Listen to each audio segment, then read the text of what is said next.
여러분들 반갑습니다. 오늘은 기독교 장례연구 마지막 시간 되겠습니다.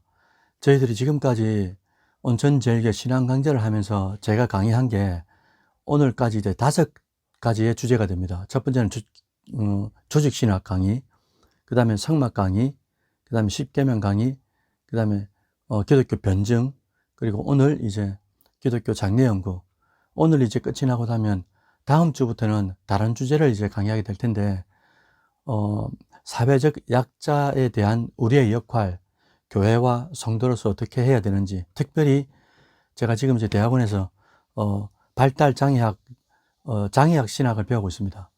그래서 특별히 장애인에 대하여 교회의 역할과 또 성도로서 어떻게 해야 되느냐, 거기에 집중해서 사회적 약자에 대해서 이제 한번 강의를 하려고 합니다. 기대해 주시고요. 오늘은 기독교 장례연구 마지막 4번째 시간인데요. 오늘은 4가지 주제로 구성되어 있습니다. 첫 번째는 기초수급자들 장례를 어떻게 하는가, 혜택이 있거든요. 그것들을 한번 살펴보고, 두 번째는 국립공원, 현충원이나 이런 데 안장이 되려면 어떤 사람이 안장될 수 있는가 라는 것들을 살펴보고, 또 영락공원에서, 지금 부산이니까 영락공원에서 실시하고 있는 장례 비용, 실제적 장례 비용이 얼마쯤 되는지 좀 샘플로 한번 보여드리려고 하고요. 그리고 마지막으로 기독교 장례연구 첫째 번째 시간부터 지금까지 전체적인 종합편, 복수편을 한번 말씀드리면서 마무리하려고 합니다. 예, 기도드리면서 강의 시작하겠습니다. 존귀하신 살아계신 하나님 아버지, 기독교 장례연구 마지막 시간이 되었습니다. 이 강의를 통하여 또 장래의 예절과 또 기독교인으로서의 어떻게 또 위치 선정을 해야 되는지, 또 어떤 태도를 가져야 되는지 또 알게 되었습니다. 오늘로서 마지막인데 또 배운 것들이 우리 삶에 잘 녹아들게 하시고, 하나님 앞에는 영광이고 또한 장례를 통해서 또 복음 전도의 귀한 기회가 되어질 수 있도록 주님 붙잡아 주시옵소서. 예수님의 이름으로 기도드립니다. 아멘. 예. 첫 번째 주제는 말씀드린 바와 같이 기초수급자 장례비 지원을 어떻게 할 건가라는 건데, 이 장례비 지원하는 것 정확한 명칭은 이렇게 되어 있습니다. 복지 대상자 장제급여 지원 신청, 장제급여 지원 신청. 이게 신청자가 누가 될 수 있냐면요, 기초생활수급자나 의사자인 경우에 가능하다고 그래요. 의사자라는 것은 원래 본업 이외의 일로 인해 가지고 사람을 구하려다가 죽는다든지, 신체 그다음에 다른 사람의 재물 재산들을 어떻게 이제 하려고 하다가 죽는 경우를 이제 의사자라 그러지 않습니까? 국가마다 지역마다 조금씩 이제 다른데, 우리나라는 특히나 이제 우리 이 부산은 한 60만 원에서 80만 원 정도요. 올 초에 한번 우리 교회에서 기초생활수급자가 이제 소천하신 적이 있었는데, 그때 제가 보니까 60만 원 통장으로 날라오더라 이야기 하더라고요. 그래서 이제 이 혜택은 어떤 것이 있느냐 하니까, 장례비로 쓰일 수 있는 시체 검안, 운반, 매장 이런 것들에 관련해 가지고 장례비로 쓰인 금액을 쓸 수 있도록 말씀드린 바와 같이 60만 원에서 많게는 80만 원 정도로 하고 있다. 그 다음에 화장비라든지 이런 것들은 전체적으로 이제 무료라고 이야기를 하시더라고요. 그리고 신청 방법은 소천하신 분, 신청 방법은 이렇습니다. 돌아가신 분의 주민등록상 주소지 주민센터에 신청하시면 되거든요. 또 이제 인터넷 신청은 공인인증서가 필요하기 때문에 힘들 수가 있어가지고 주민센터에 신청하는 게 편할 것 같습니다. 지급 방법은 통장으로 지급이 되는데, 보통 한 3, 4일 정도 걸린다 그러더라고요. 길게는 이제 한 7일 정도 걸리니까 기다리시면 되겠습니다. 서류가 필요한데, 서류는 뭐가 필요하냐니까, 복지 대상자 장제급여 신청서를 주민센터에서 작성을 하고, 또 사망진단서, 그리고 인후 증명서 이런 것들을 이제 첨부하면 된다 그래요. 그리고 또 이미 주민등록상에 사망 신고가 되어 있다면은 사망 관련된 증명서가 필요 없게 되는 거죠. 그리고 장례를 실제로 실수했다고 증명하는 서류를 내야 하는데, 이게 이제 장제 비용 지출한 영수증이면 가능하다. 그러니까 지난 올 초에도 우리 교회 성도님이 장례를 다 치르고 난 이후에 한 60만 원인가 80만 원 나왔는데, 그거를 이제 신청할 수 있다고 직접 제가 옆에서 들었거든요. 그리고 통장 사본을 이제, 예, 가지고 가시면 된다. 이렇게 이제, 기록되어 있습니다. 그리고 이제, 이, 우리나라에 국립현충원이 있잖아요. 서울과 대전, 여기에 이제 안장될 수 있는 분이 누굴까? 지금 보시는 바와 같이 종류가 대단히 많습니다. 대통령, 뭐 국회의장, 대법원장, 또 헌법재판소장, 국립유공자, 장관급 장교, 또 공헌자들, 또 군인들, 군무원들, 향토예비군, 경찰, 소방관, 승직 공무원들, 또 의사, 상자, 또 종군 기자들, 또 참 똑똑한 게 독도 의용, 예, 수비대도 있더라고요. 하여튼 이 나와 있는 것처럼 한번 천천히 살펴보시면서 해당되는지 해당되지 않는지 살펴보시고, 예, 또 서울 현충원일지 아니면 대전 현충원일지 이것도 또 이제 차이가 있다 그러더라고요. 급수에 따라 한번 잘 살펴보시면 되겠습니다. 그리고 세 번째 주제는 영락공원 장례 비용인데요. 이건 이제 여러분들이 상조회사하고 좀 다릅니다. 시에서 운영하는 거기 때문에 아무래도 좀 싸지 않겠습니까? 이걸 샘플로 해서 한번 보시면 될 것 같아요. 우선 보시면 장례용품이 나와 있습니다. 수의는 뭐 19만 원 정도, 오동나무 관으로 하면은 12만 원 정도. 이건 화장용입니다. 특히나 화장할 때는 관을 그렇게, 예, 중요하게 생각하지 않기 때문에, 예, 그냥 제일 싼 걸로 구입하셔가지고, 예, 화장할 때 그냥 태워버리는 거기 때문에 그렇게 하시면 될 것 같아요. 그리고 또 입관할 때 얼마, 또 입과 부속품이라든지 빈소 품목들, 그 다음에 상복이라든지 봉화남이라든지, 또 우리 같은 경우는 이제 그런 것들이 많이 필요하지 않습니까? 그게 이제 나와 있는 것처럼 이제 또 남자 정장은 얼마 하는지, 또 여성 개량 한복은 얼마 하는지 이런 것들 나와 있으니까 참고적으로 상식적으로 좀 알아두셨으면 좋겠어요. 그리고 문제는 이제 음식인데, 음식은 보니까 100명 기준으로 해가지고 130만 원이 들더라고요. 그럼 100명에 130만 원이면 한 명당 13,000원이란 말 아닙니까? 그런데 한 상에 보통 4인상이 나가거든요. 지난번 강의할 때 말씀드린 것처럼. 그럼 한 상에 2명 앉아버리면 이게 이제 얼마가 되겠습니까? 5만 원 돈이 넘게 되는 거죠. 그래서 제가 지난번에도 말씀드린 것처럼 특히나 장례식장에서는, 특히나 크리스찬 성도들은 4명이 쪽쪽쪽 앉아셔가지고, 예, 같이 식사를 하시고, 안 드시는 분들은 좀 따로 앉으셔가지고 양해를 구하는 것. 이게 이제 유족들을 위한 예의다라고 한번 말씀드린 적이 있어요. 그리고 시설 사용료도 빈소, 또 접객실, 이게 뭐 하루마다 5만 원씩 해가지고 이틀이니까 10만 원 정도 되고요. 또 안치실 같은 경우도 하루에 5만 원씩 해가 이틀에 10만 원. 또 연습실 해가지고 이제 한 번 할 때 이제 3만 원 정도가 든다고 그럽니다. 그 다음에 화장이나 봉안 사용료도 있는데, 화장장 사용료가 한 번 사용할 때 12만 원이고요. 또 봉안당은 15년 주기로 이제 되어 있는데 32만 6천 원, 부산 시민일 때, 예, 그렇다고 하네요. 그 다음에 장례용품도 수의나 오동나무나 황토함, 그 다음에 재단조화, 그 다음에 알뜰형, 일반형, 고급형들이 이렇게 좀 나눠져 있으니까 여러분 형편에 맞게끔 이렇게 하면 되겠습니다. 특히나 또 빈소나 입관 기본 품목 혹은 또 상복에 대한 거, 아까 말씀드린 것처럼 이런 것들도 디테일하게 구체적으로 나와 있으니까 여러분들 이제 참고해 주시고, 특히나 이제 이 입관 비용이 우리가 병사했을 때 하고 또 외인사나 기타 이 불상에 대해서 나올 때 이게 다르다는 거죠. 20만 원과 25만 원 차이가 난다라는 것들도 상식적으로 알아주시면 좋겠고, 또 전체적인 이제 복습을 한번 해보려고 합니다. 기독교 장례 연구. 첫 번째는 기독교 장례의 의미와 목적이 뭐냐. 첫째는 기독교 장례는 죽은 자를 위한 것이 아니다라고 누누이 말씀드렸어요. 그럼 뭐냐? 예, 산자를 위한 게 기독교 장례입니다. 죽은 사람이 이미 끝이 났으니까요.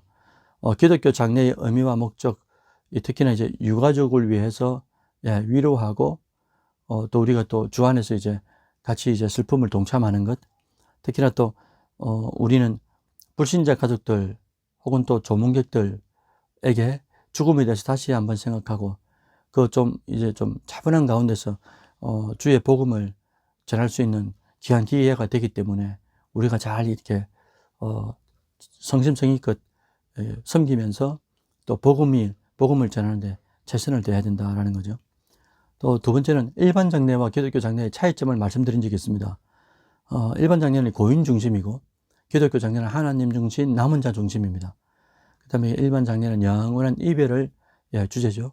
그런데 우리는 천국에서 반드시 제외한다 라는 이 소망을 가지고 있고, 그 다음에 일반 장례는 외롭고 쓸쓸한 이제 저승길이기 때문에 그 안에다가 어떤 노잣돈이라고 하니까 여러 가지들 많이 넣지 않습니까?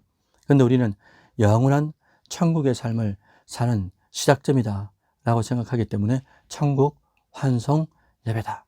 환송한단 말은 기쁨으로 이제 보내는 것 아닙니까? 그래서 천국으로 환송한다라는 의미를 가지기 때문에 기독교 장례는 일반 장례와 의미가 다르다라는 거죠. 그리고 우리가 기독교인으로서 세 번째 주제로 장례식장에서 조심해야 될 게 있다라고 말씀드렸어요. 특히나 삼가 고인의 명복을 빕니다.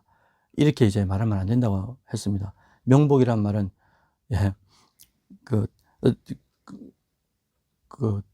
뭐죠? 죽고 난 이후에 그죠? 받는 복을 말하기 때문에 명복은 없다. 그죠?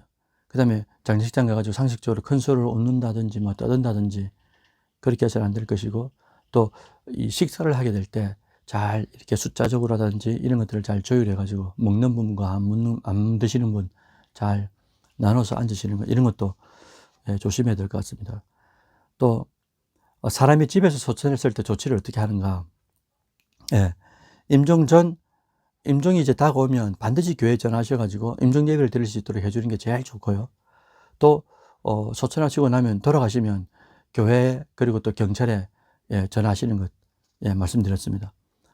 병원에서 장례를 치르게 될 때는 뭐 병원에서 다 이제 장례 순서를 밝기 때문에 괜찮은데, 특히나 병원에서도 임종이 다가오면 교회에 전화해 주셔가지고 임종 예배를 드릴 수 있도록. 왜 임종 예배가 중요하냐면요, 마지막에 이제 우리가 끝을 달려가고 새로운 세계를 이제 영원한 세계에 들어가는데 육체의 마지막 순간을 예배를 드리면서 마무리할 수 있다는 게 참 얼마나 은혜로운 겁니까? 그러니까 임종을 맞이하시는 분도 하나님을 바라보면서 맞이할 수가 있는 거고, 우리도 보내드리는 입장에서도 예배를 드리면서 얼마나 또 기쁨이 되겠어요. 그래서 이제 병원에서 장례를 치를 때에도 반드시 교구 담당자 전도사님이나 전화를 드려가지고 자세히 설명해 주시면 됩니다.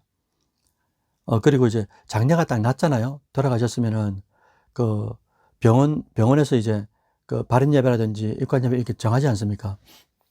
정하실 때 교회에다가 전화를 해 주셔가지고, 만약 교회 주관이면은 교회 주관일 때는 그 교회 이 담임 목사님 스케줄하고 그다음에 여러 가지 행사들이 있을 때는 이제 조율을 해야 되니까요. 그리고 그 입관 예배, 바른 예배를 정하시고, 그리고 이제 그 유족들은 그 정해지면 이제 이게 그 빈소 앞에 그 이렇게 딱 이게 스크린이 뜨지 않습니까? 그걸 사진 한 장 딱 찍어가지고 우리 교육자들한테 보내주시면 그걸 가지고 저희들이 이제 조절해가지고 전체 이제 성도들한테 문자를 보내거든요. 문자를 보낼 때 사진도 주시고, 또 빈소가 어디고, 또 입관, 발인, 또 장지가 어디신지, 또 연세는 어떻게 되시는지, 유족들은 누가 있는지 이런 것들을 보내주시면 받아보시는 성도님들한테도 좀 이제 편할 것 같아요. 그 다음에 이제 여섯 번째는 장례 이전에 가족들이 해야 될 게 있다고 말씀드렸습니다.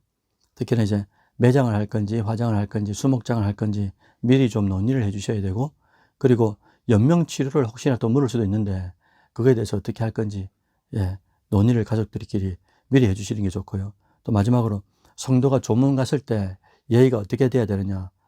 조문 순서는 이렇죠. 조의금을 먼저 내고, 그 다음에 헌화하고, 그 다음에 헌화한 뒤에 몇 발짝 들어와서 이제 묵상 기도를 하고, 묵념이 아닙니다. 우리가 묵념하는 게 아니고요. 보통 묵념의 의미는 고인을 위해서 묵념을 하잖아요. 근데 그런 게 아니고 우리는 고인을 위해서 기도할 수가 없죠. 해서도 안 되고. 우리가 말하는 것은 묵상 기도인데, 이때 묵상 기도라는 것은 유족들 위로가 될 수 있도록, 그리고 하나님 장례 절차가 잘 끝날 수 있도록, 그리고 끝난 이후에도 일상에서도 그 좋은 것만 추억되고 그리움이 남을 수 있도록 뭐 그런 것들요. 그리고 이제 유족들하고 이제 묵상기도 끝나고 나면 유족들과 이제 목례를 한다든지 인사를 하시면 되겠습니다. 그리고 특히는 이제 헌화할 때 말씀드린 것처럼 예, 묵념하지 않는다. 예. 그리고 또 헌화할 때 꽃 봉오리가 앞쪽으로 할지 아니면 영정 사진 쪽으로 할지 또 이제 조문하는 사람 쪽으로 할지 그거는 이제 앞에 먼저 두신 분 순서를 쫓아 하시면 되고, 만약에 내가 처음이다 그럴 때는 예, 꽃 봉오리가 예, 조문하는 사람 쪽으로 오는 것. 예, 분분한데 그렇게 말씀하시는 분이 조금 더 많았어요. 그 다음에 마지막으로 말씀드리는데 식사할 때 예, 한 명당 15,000원 혹은 20,000원 정도 하기 때문에 예, 그 4명이서 앉으셔가지고 같이 식사하는 거, 그 다음에 또 안 드시는 분들은 따로 앉으셔가지고 유족들에게 좀 짐을 들어주는 그런 것도 예, 우리가 또 센스를 발휘해야 될 것 같아요. 이것으로서 기독교 장례 연구 4번째 이제 강의를 마치려고 합니다. 마지막 강의였는데요.